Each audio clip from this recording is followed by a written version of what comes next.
नमस्कार, मैं हूं आपके साथ आस्था कौशिक और आप देख रहे हैं महाबहस। वक्फ कानून को लेकर विपक्ष लगातार विरोध की राजनीति पर कायम है, तो वहीं अब मायावती ने भी खुलकर इसे स्थगित करने की मांग कर दी है।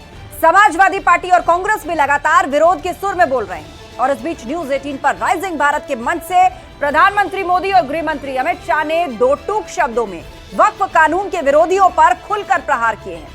प्रधानमंत्री मोदी ने कहा कि यह कानून न केवल तुष्टीकरण की राजनीति को चुनौती देगा, बल्कि गरीब मुसलमानों के हितों की रक्षा भी करेगा। उधर गृह मंत्री अमित शाह ने सिर्फ गिने चुने नेता ही इसका विरोध कर रहे हैं। ये कानून कमजोर मुसलमानों को इसका हक दिलाएगा, इस बात को हमारे मन से रखा। तो अब सवाल ये कि क्या वक्फ पर मोदी की खरी खरी विपक्ष की पोल खुली और वक्फ से मुस्लिमों को नहीं ठेकेदारों को परेशानी। आज इसी पर करेंगे महाबहस। पहले रिपोर्ट देखिए।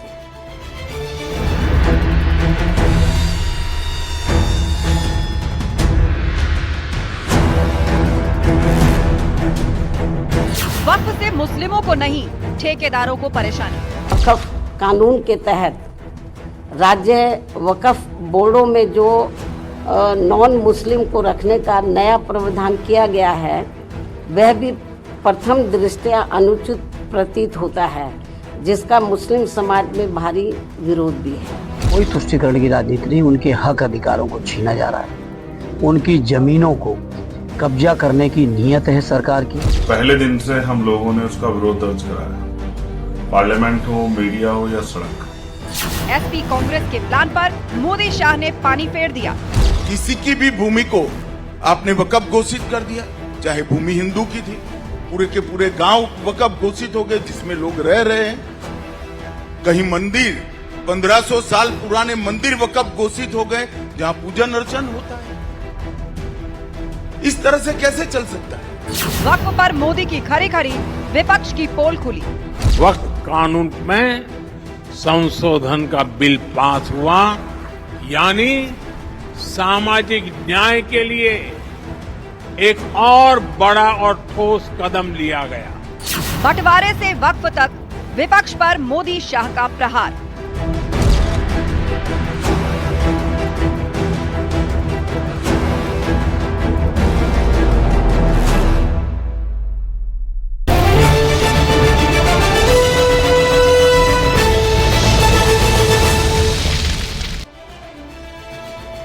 और अब वक्त है महाबहस के सवालों का, जिन पर आज की पूरी डिबेट फोकस रहने वाली है। तो वो तमाम सवाल हम आपके सामने रख रहे हैं। पहला सवाल ये कि वक्फ से मुस्लिमों को नहीं ठेकेदारों को परेशानी। ये दलील दोनों तरफ से दी जा रही है। एक तरफ विपक्षी पार्टियां कह रही हैं कि जो तनख्वाहिए मौलाना मौलवी हैं वो इससे खुश हैं, तो दूसरी तरफ अभी तक वक्फ के नाम पर जो भ्रष्टाचार हुआ है, क्या सिर्फ ऐसे ही लोग हैं जो उसका विरोध कर रहे हैं? वक्फ पर मोदी की खरी खरी विपक्ष की पोल खुली। राइजिंग भारत के मंच से प्रधानमंत्री मोदी ने पहली बार वक्फ पर खुलकर बात रखी और कहा कि इससे मुस्लिम बेटियों को हक मिलेगा, भ्रष्टाचार पर लगाम लगेगी। बंटवारे से वक्फ तक विपक्ष पर मोदी शाह का प्रहार। गृह मंत्री अमित शाह ने भी इस बात को दोहराया कि ये मुसलमानों के हित में है, इससे पिछड़े मुसलमान, जो आर्थिक रूप से कमजोर मुसलमान हैं, उनको फायदा होगा। चर्चा के लिए हमारे साथ जुड़ गए हैं बीजेपी प्रवक्ता एसएन सिंह जी, कपिल श्रीवास्तव जी हमारे बीच में, सपा प्रवक्ता प्रियंका गुप्ता जी, कांग्रेस की स्पोक्स पर्सन हमारे साथ जुड़ गई हैं, डॉक्टर जीनत अंसारी, मुस्लिम स्कॉलर हमारे साथ हैं, हाजी नजीम खान साहब हमारे साथ हैं, मुस्लिम स्कॉलर। आप सभी मेहमानों का बहुत बहुत स्वागत है इस शो पर। तो शुरुआत सबसे पहले एसएन सिंह जी आप ही से कर रहे हैं। राइजिंग भारत के मंच से प्रधानमंत्री मोदी और गृह मंत्री अमित शाह दोनों ने इस बात को दोहराया कि जो वक्फ संशोधन है वो मुसलमानों के हित में है, खासतौर पर कमजोर, गरीब, पिछड़े मुसलमान, मुस्लिम महिलाएं, बेटियां, इन सबके हित में है। केवल और केवल ठेकेदारों से परेशानी है। लेकिन विपक्ष लगातार आरोप लगा रहा है आपके ऊपर कि ये जमीनों को हड़पने के लिए एक चाल भर है। देखिए आस्था जी, इसको तुष्टीकरण नहीं कहेंगे तो और क्या कहेंगे। पहले वाला भी जो बिल था वो किस लिए था? ये जो वक्फ था वो मुसलमानों के लिए था, आज भी वक्फ मुसलमानों के लिए है। पहले भी ये था कि जो वक्फ की जमीनों से या जो उस पे संसाधन तैयार होंगे उससे जो पैसा आएगा वो मुसलमानों के हित में जाएगा। आज भी है कि वक्फ से जो पैसा आएगा वो मुसलमानों के हित में जाएगा। पहले भी था कि वक्फ की जो संपत्ति होती है वो सिर्फ मुसलमान ही उसको दे सकते हैं। आज भी है कि वक्फ की संपत्ति को मुसलमान दे सकते हैं। अब हुआ क्या, 95 में और 2013 में तुष्टीकरण के नाते समाजवादी पार्टी से समर्थित जो कांग्रेस की सरकार थी उन्होंने एक चाल चला और भूमाफियों के लिए चाल चला। उन्होंने कहा कि एक धर्म पर अत्याचार करिए और जहां लाठी गाड़ दीजिए, जहां उंगली रख दीजिए, वो जमीन आपकी हो जाएगी। उसमें संशोधन करके कहा गया कि भाई वक्फ वो कर सकता है ना वक्फ तो मुस्लिम कर सकता है, हिंदू करेगा कैसे? हिंदू वक्फ कर ही नहीं सकता। तो इस नाते कहा गया कि अगर आप मुस्लिम हैं तो आप सिद्ध करते हैं आप मुस्लिम हैं तो वक्फ कर दीजिए, पहली बात। दूसरी बात उसमें थी कि बहुत सारे जगह पे देखा गया, चाहे तिरुचिली का एक गांव, तमिलनाडु का और बहुत सारे जगहों पे देखा गया कि हिंदू और मुस्लिम के बीच में विवाद हो गया। तो जो उसकी बॉडी है, गवर्निंग बॉडी है, उसमें हिंदू को भी लिया दिया गया, क्योंकि पक्षकार एक पक्षकार हिंदू है, दूसरा पक्ष यही बात राइजिंग भारत के मंच से गृहमंत्री अमित शाह ने तीसरी बात मैं कहूंगा, आस्था जी लास्ट 10 सेकंड और कहूंगा, तीसरी बात मैं कहूंगा कि भैया संविधान की दुहाई दे रहे थे, संविधान में तो समानता की बात कही गई, कहीं नहीं कहा गया है कि आप एक को इतना अधिकार दे दीजिए कि जो उंगली दिखा दे, जो कह दे, जो सुन ले, सब उसी का हो जाए। इसीलिए कहा गया जो सरकारी जमीन है उसको आप नहीं ले सकते हैं, जो आपका है ले सकते हैं। अब आज जो दिक्कत हो रही है आस्था जी, वो इस नाते दिक्कत हो रही है कि कांग्रेस चाह रही है कि हम खुश कर लें मुसलमानों को, और समाजवादी पार्टी चाह रही है हम खुश कर लें, लेकिन 80% मुसलमान तो खुश हैं मोदी जी के इस कानून से। ठीक है, कपिल श्रीवास्तव जी हमारे बीच में, सपा प्रवक्ता। कपिल जी बताइए, आप लोग लगातार इस बात का विरोध कर रहे हैं, सुप्रीम कोर्ट में भी कई याचिकाएं गई हैं, आप लगातार इस बात को कह रहे हैं कि ये तो धार्मिक मामलों में इंटरफेरेंस है, इसमें क्यों, इस बॉडी में क्यों हिंदुओं को जो है वो जगह दी जा रही है। पर उस पर गृह मंत्री अमित शाह ने यह दलील दी है, जिस बात को एसएन सिंह भी अभी कह रहे थे, कि मान लीजिए कोई मुकदमा, उसमें दूसरी पार्टी हिंदू पक्ष है, तो ऐसे में अगर कोई मामला जाता है वक्फ से रिलेटेड या वहां की प्रॉपर्टी डिस्प्यूट से रिलेटेड, जहां दूसरे धर्म का भी कोई शख्स है, तो ऐसे में बॉडी में अगर 1-2 मेंबर्स होंगे तो आपको नहीं लगता कि इससे मामले की सुनवाई में और ज्यादा ट्रांसपेरेंसी आएगी? और बॉडी में तो बहुत से मेंबर्स हैं, मेजॉरिटी तो आप ही लोगों की है, मतलब मुस्लिम पक्ष की है। देखिए, सरकार की नीयत शुरू से धोखा देने की है। जब अमित शाह जी संसद में खड़े होकर के झूठ बोल सकते हैं कि अधिकरण के बाद हाई कोर्ट जाने का कोई अधिकार नहीं था, हम संशोधन कर रहे हैं, अब जाने का अधिकार होगा, महा झूठ बोला उन्होंने। पहले से भी था कि अधिकरण के निर्णय के अगेंस्ट में आप हाई कोर्ट और सुप्रीम कोर्ट पे जा सकते हैं, और सैकड़ों केसेस हैं जो कि विचारण में चल रहे, कितनों पे निर्णय आ चुके, कितनों पे निर्णय आने वाले। तो ऐसे झूठों की बातों को कौन मानेगा, आप ये बताओ। दूसरी बात, सरकार क्यों पुनर्विलोकन का अधिकार चाहती है? जब अटल बिहारी जी के शासनकाल में जब अल्पसंख्यक मंत्री इनके मुख्तार अब्बास नकवी साहब थे, उन्होंने उसी समय कह दिया कि वक्फ संपत्ति की सारी संपत्तियां जो हैं वो डिजिटलाइजेशन उसका किया जा चुका है। और उन्होंने ये भी कहा कि सरकार अवैध रूप से 365 संपत्तियों पे कब्जा बना करके रखी हुई है, तो वो कब कब्जा वापस करेगी?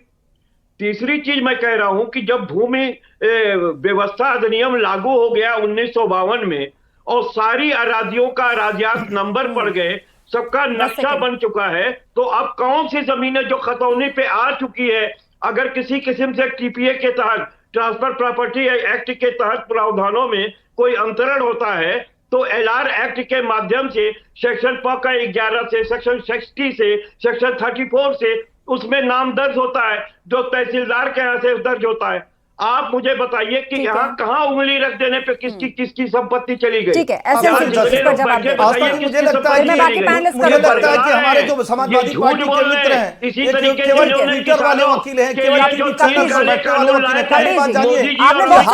कुछ भी बातें होती है वो ऑन रिकॉर्ड होता है। ट्विटर वाले वकील ट्विटर वाले सुनिए, देखिए जो भी हाउस में बातें होती हैं ऑन रिकॉर्ड होती हैं, लेकिन समाजवादी पार्टी के मित्र को साधुवाद धन्यवाद दूंगा कि अखिलेश यादव जी से अच्छी जानकारी रखते हैं। अखिलेश यादव जी को समय दिया गया था, अखिलेश यादव जी ने तो वो राय रखी नहीं जो हमारे समाजवादी पार्टी के मित्र। अखिलेश यादव जी वहां कहां चले जाते हैं? महंगाई पे चले जाते हैं, बेरोजगारी पे चले जाते हैं, कुंभ पे चले जाते हैं। एक बात, दूसरी बात मैं कहूंगा, फिर से सुन लीजिए अगर आप ना सुने, ऑन द रिकॉर्ड जो कुछ भी हाउस में बोला जाता है वो ऑन द रिकॉर्ड होता है। और उन्होंने कहा कि बहुत सारी ऐसी जमीनें हैं जिसका डिस्प्यूट चल रहा है, जिसमें तमिलनाडु का, कर्नाटक का, महाराष्ट्र का, झारखंड का, बिहार का, उत्तर प्रदेश का एग्जाम्पल दिया गया, और मुझे लगता है आजम खान का भी।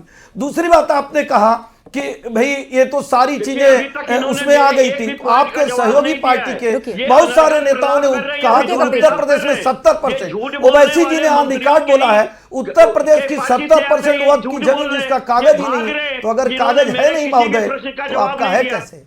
अगर कागज ही नहीं है तो जबरदस्ती वाला कानून चल रहा है क्या? दोनों तरफ के प्रहार बहुत है, वार पलटवार बहुत है, लेकिन मैं प्रियंका गुप्ता जी को डिबेट में लाना चाहूंगी। प्रियंका जी, गृह मंत्री अमित शाह ने राइजिंग भारत के मंच से एक और बात कही, उन्होंने कहा कि सरकार जहां भी रिफॉर्म्स की कोशिश करती है, विपक्ष जो है हमेशा से उस पर अफवाह फैलाने का और भ्रमित करने का काम करता है। उन्होंने सीए को कोट किया और कहा कि मैं चुनौती देकर राहुल गांधी से पूछता हूं, आज 2 साल हो गए, बता दीजिए किसी मुस्लिम की नागरिकता अगर गई है। यही काम वक्फ को लेकर हो रहा है। देखिए, मुझे तो हंसी आती है। अभी यहाँ पर एसएन सिंह जी बोल रहे थे 90% मुसलमानों को उन्होंने खुश कर लिया है। अरे भाई, आप हिंदुओं को भी देख लीजिए कि मुसलमानों को खुश करने के लिए आपको हिंदू वोट देता है क्या? कम से कम अब हिंदुओं का भी सुध ले लीजिए, उसकी नौकरी पे भी बात कर लीजिए, उसके किसानों के जो है ना कर्ज पे भी बात कर लीजिए, उसकी जो आय दुगनी करने का वादा किया था उस पे बात कर लीजिए। अच्छा, मंच भी देखिए कौन सा था? मंच था शाइनिंग भारत।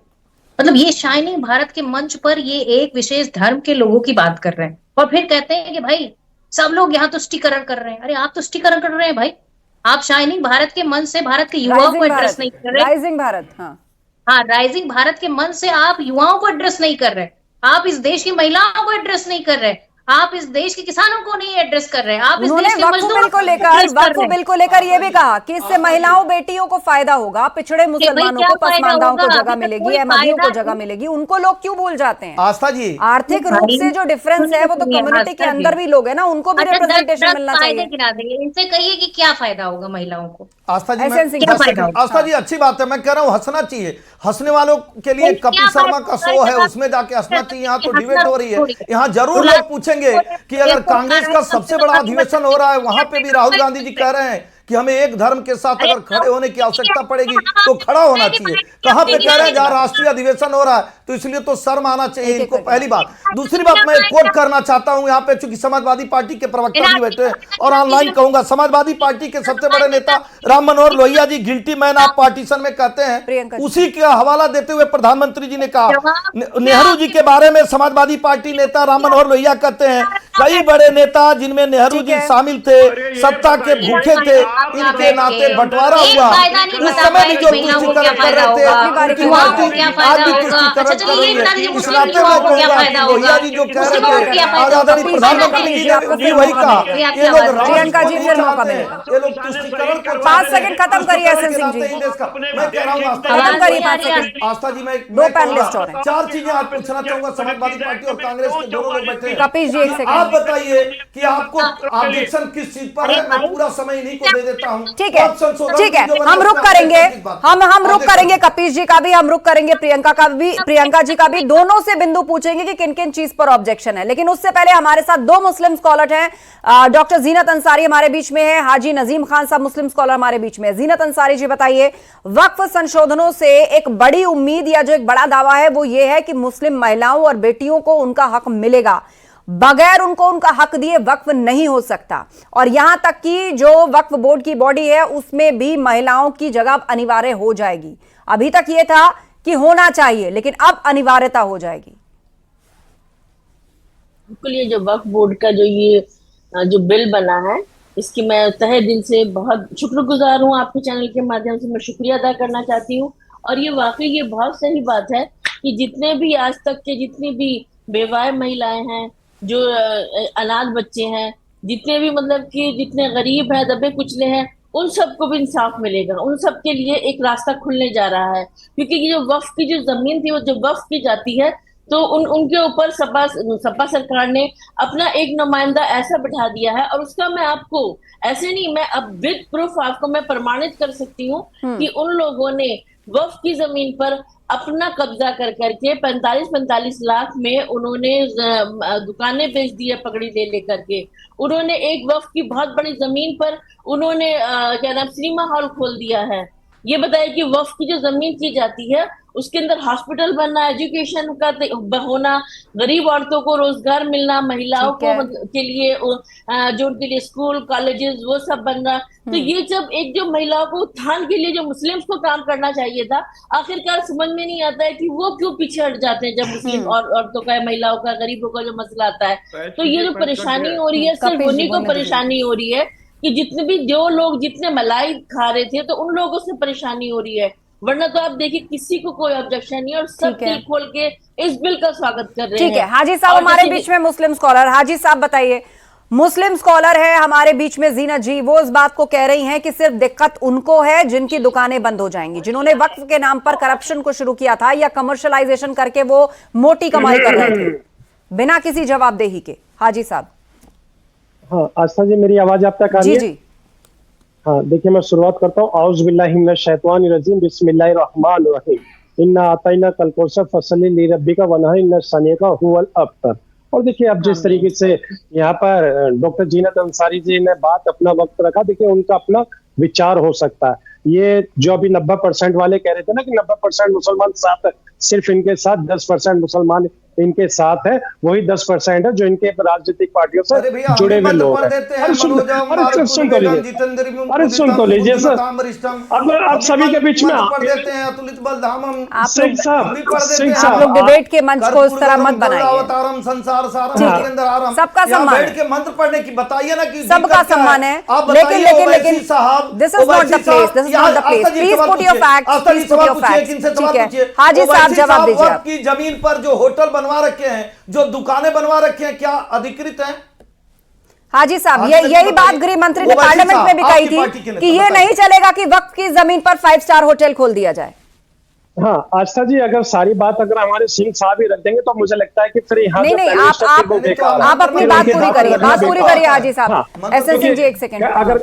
अगर कपिल जी बोलते हैं तो बीच में कूद जाते हैं सिंह साहब। अगर हमारी कांग्रेस प्रवक्ता बहन अगर बोलती है तो उनके बीच में कूद जाते हैं। नहीं, सब एक दूसरे के बीच में कूद रहे हैं, इसलिए मुझे सबको रोकना पड़ा। हाँ बोलिए। हाँ अब देखिए मुल्क के वजीर आजम ने राइजिंग भारत के अंदर बोला था कि सामान्य मुस्लिम, जब ये बोला था और कहा था कि सामान्य मुस्लिम भारत के अंदर हुए थे, तो मैं आपको बता दूं कि देखिए हम लोगों को अबुल कलाम आजाद साहब की वो सुनहरी बातें याद आ जाती है। हमारे बुजुर्गों ने अबुल कलाम आजाद साहब की वो बातें सुनी थी जिसमें कहा था कि ए भारत के मुसलमानों, आपको कहीं जाने की जरूरत नहीं है, इस भारत के मुस्तकबिल वो सब ठीक है। मुझे आप ये बताइए कि वक्फ संशोधन जिसका स्वागत डॉक्टर जीनत अंसारी ने भी किया, उन्होंने करप्शन की तरफ सबका ध्यान खींचा कि ऐसा भी होता है, लोग वहां पर दुकानें खुलवा देते हैं या उसका कमर्शियल इस्तेमाल करते हैं और या उसके नाम पर कमाई करते हैं, लोगों को उनका हक नहीं मिल पाता।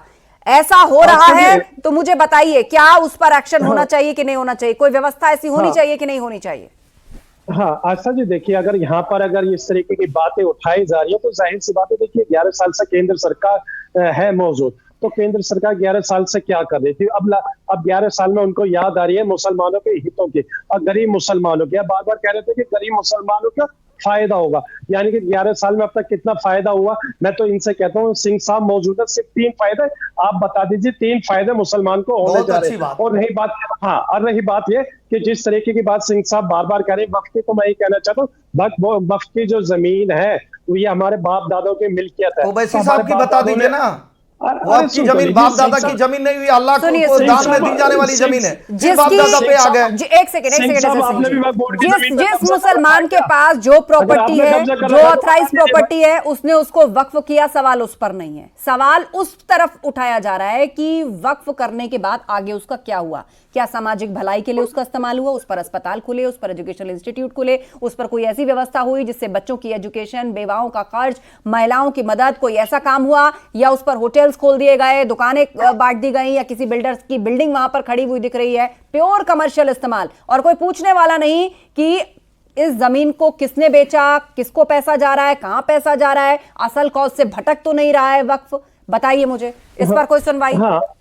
हाँ आस्था जी, देखिए वक्फ बोर्ड की जो जमीन की बात है तो देखिए उस पर भी जांच होनी चाहिए। उसके साथ साथ आसाम के पास कितनी जमीन है, मठ के पास कितनी जमीन है, कहां से है, किसने दान करी, उसकी भी जांच होनी चाहिए, पड़ताल होनी चाहिए। ये याचिका भी कोर्ट में लगाई जा सकती है, ये याचिका भी कोर्ट में लगाई जा सकती है। लेकिन जब वक्फ पे सवाल पूछा जा रहा है, देश में एक कानून बन चुका है, तो आपको उस पर जवाब देना होगा ना। आप अगर मान रहे हैं कि बात को भी एक्सेप्ट कीजिए ना, कानून दे दीजिए, बेशक कानून चाहिए।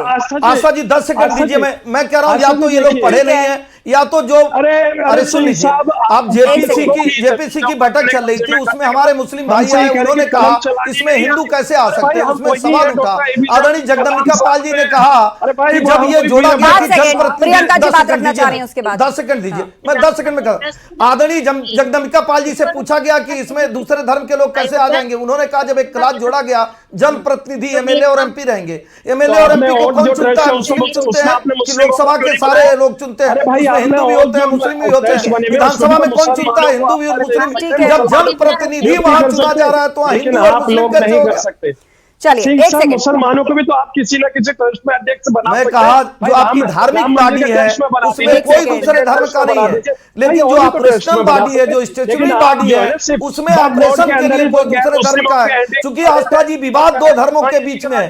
सूरत का जो विवाद है, महाराष्ट्र का जो विवाद है, आप लोग बिल्कुल भी सहारनपुर का जो कंफ्यूज मत विवाद है, वो करिए, दो धर्मों के बिल्कुल बीच में है। कंफ्यूज मत करिए। डिफरेंस बिटवीन अगर कोई चैरिटी ट्रस्ट है या फिर किसी धार्मिक जगह को चलाने वाली कमेटी है, दोनों में फर्क है, दोनों के कार्यकलापों में फर्क है। एक चाहे वो मंदिर को मैनेज कर रही है, चाहे गुरुद्वारे को मैनेज कर रही है, मस्जिद को मैनेज कर रही है, वक्फ को मैनेज कर रही है, एक वो कमेटी है, और दूसरा एक चैरिटी ट्रस्ट है, चाहे वो किसी भी धर्म ने किसी भी नाम से शुरू किया हो। और वक्फ बोर्ड एक चैरिटी ट्रस्ट है। क्यों हाजी साहब, क्यों जीनत जी, मैं ठीक कह रही हूं? एक चैरिटी ट्रस्ट है ये।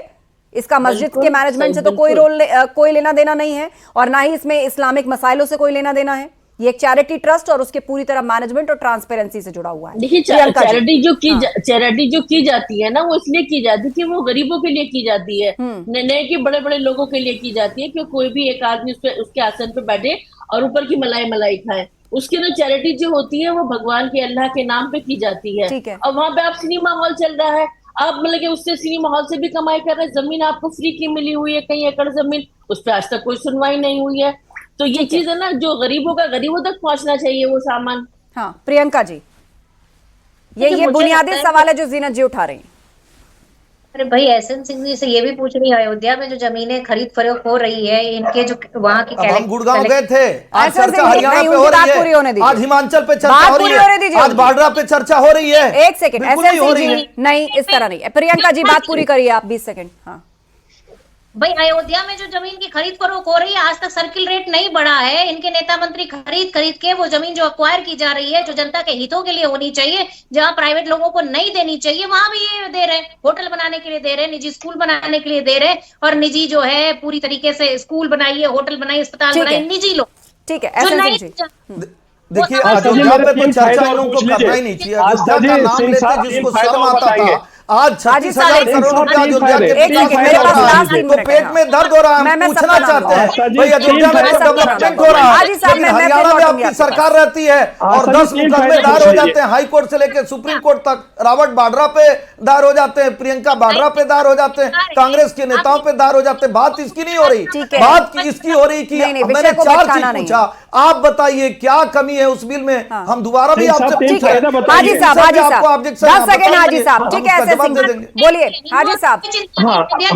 आस्था जी देखिए, जिस तरीके से बार बार ट्रांसपेरेंसी की बात हो रही है वक्फ बोर्ड की जमीन को लेकर, प्रियंका जी जवाब सुन लीजिए। हाँ देखिए आस्था जी, जिस तरीके से बार बार ये कहा जा रहा है कि ट्रांसपेरेंसी होगी, सबके सामने पता चलेगा, तो देखिए हमारे मान्यवर हैं सिंह साहब, मैं इनसे कहता हूँ कि सिर्फ 3 फायदे मुसलमानों को बता दीजिए। मुसलमान 3 फायदे जानना चाहता है। मैं तो बताने जा रहा था, आस्था जी ने समय नहीं दिया। सुनिए आज जो उजाला योजना का सबसे ज्यादा फायदा मुसलमानों को, उज्ज्वला योजना का फायदा सबसे ज्यादा मुसलमानों को 40। चलिए इस बात को आप लोग लगातार कहते आ रहे हैं कि हमारी सरकारी योजनाओं का लाभ किसी को जागीरदार लेकर नहीं दिया गया। एसएन सिंह जी ओके ठीक है, क्लोजिंग रिमार्क आप करेगा कपिल जी। मेरे पास 1.5 मिनट का वक्त है कपिल जी। बेकार बैठे रहेंगे तब आपको नहीं समझ में आएगा। किसान जब मर जाएंगे, 1 second Priyanka ji please hold. हाँ बोले कपिल जी।